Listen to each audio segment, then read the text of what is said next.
नमस्कार और स्वागत है।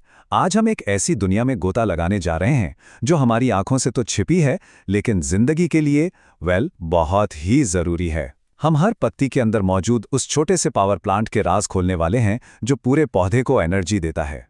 तो चलिए सीधे एक बड़े ही दिलचस्प सवाल से शुरू करते हैं। क्या पौधे भी सांस लेते हैं? हम सब जानते हैं कि वो फोटोसिंथेसिस के लिए कार्बन डाइऑक्साइड तो लेते हैं, पर क्या उन्हें हमारी तरह ऑक्सीजन की भी जरूरत होती है? इसका जवाब आपको हैरान कर सकता है।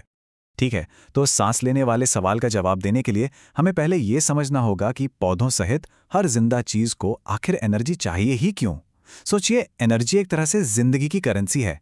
इसके बिना कोई काम नहीं होता।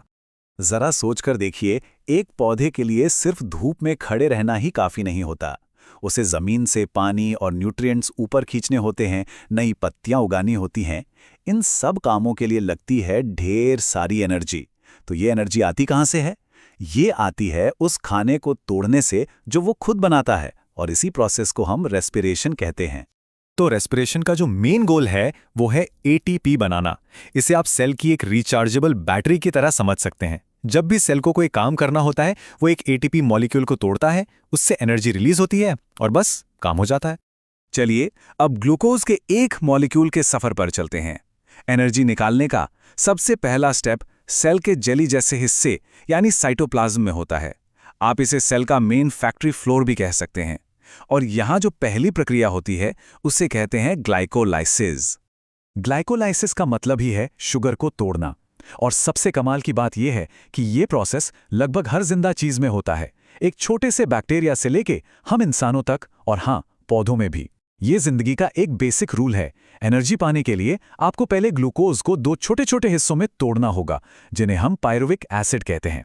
अब ग्लूकोज के टूटने से जो ये पायरुविक एसिड के मॉलिक्यूल बने हैं, वो एक बहुत ही जरूरी मोड़ पर आ पहुंचते हैं। वो आगे कौन सा रास्ता लेंगे, ये पूरी तरह से सिर्फ एक चीज पर डिपेंड करता है, ऑक्सीजन है या नहीं। और ये स्लाइड उस फर्क को एकदम शीशे की तरह साफ कर देती है। देखिए, एक तरफ है बिना ऑक्सीजन वाला रास्ता, जिसे हम फर्मेंटेशन कहते हैं, जिससे बहुत ही कम एनर्जी निकलती है। लेकिन दूसरी तरफ अगर ऑक्सीजन है तो कहानी पूरी तरह बदल जाती है। मॉलिक्यूल सीधा जाता है माइटोकॉन्ड्रिया में, जहां एनर्जी का असली खजाना छिपा है। तो अब हम ग्लूकोज के उन टूटे हुए टुकड़ों को लेकर आ गए हैं सेल के असली पावर हाउस में, यानी माइटोकॉन्ड्रिया के पास। यहीं पर असली मैजिक होता है, पर शर्त यह है कि ऑक्सीजन होनी चाहिए। ये एक हाई एफिशिएंसी इंजन की तरह है, जहां पायरुविक एसिड को पूरी तरह से तोड़कर ज्यादा से ज्यादा एनर्जी निकाली जाती है। अब देखिए, ये डायग्राम देखने में शायद थोड़ा मुश्किल लगे, लेकिन इसका आइडिया बहुत सिंपल है। इसे एक असेंबली लाइन की तरह समझिए। इस लाइन पर इलेक्ट्रॉन्स को एक प्रोटीन से दूसरे पर पास किया जाता है, ठीक वैसे ही जैसे रिले रेस में बैटन पास होता है। और इस पूरी लाइन को चलाने वाली पावर क्या है? ऑक्सीजन। सबसे आखिर में ऑक्सीजन इन इलेक्ट्रॉन्स को पकड़ लेता है, जिससे पानी बनता है, और इसी वजह से एनर्जी बनाने का ये प्रोसेस चलता रहता है। बिना ऑक्सीजन के ये पूरी असेंबली लाइन बस ठप पड़ जाएगी।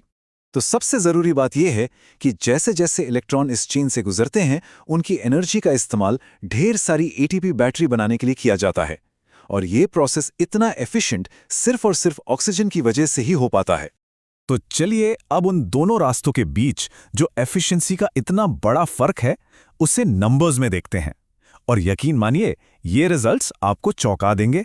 बिना ऑक्सीजन के यानी फर्मेंटेशन वाले रास्ते से एक ग्लूकोज मॉलिक्यूल से सिर्फ 2 एटीपी मॉलिक्यूल मिलते हैं। ये ग्लूकोज में मौजूद टोटल एनर्जी का 7% से भी कम है। मतलब ये बहुत ही बेकार तरीका है एनर्जी निकालने का। और अब देखिए असली जादू। ऑक्सीजन की मौजूदगी में वही एक ग्लूकोज का मॉलिक्यूल पता है कितने एटीपी बनाता है? पूरे के पूरे 38। जी हां, 48। कहां सिर्फ 2 और कहां 38। मतलब ये तो जमीन आसमान का फर्क हो गया। और यही वो जबरदस्त एफिशिएंसी है जिसकी वजह से पौधे इतने बड़े बड़े पेड़ बन पाते हैं और हम जैसे कॉम्प्लेक्स जीव इस दुनिया में मौजूद हैं। लेकिन रुकिए, कहानी यहीं खत्म नहीं होती। ये जो रेस्पिरेशन का रास्ता है, ये सिर्फ ग्लूकोज को जलाकर एनर्जी बनाने के लिए ही नहीं है। इसका एक और भी गहरा और खूबसूरत मकसद है। और ये है हमारा आखिरी और सबसे दिलचस्प पॉइंट।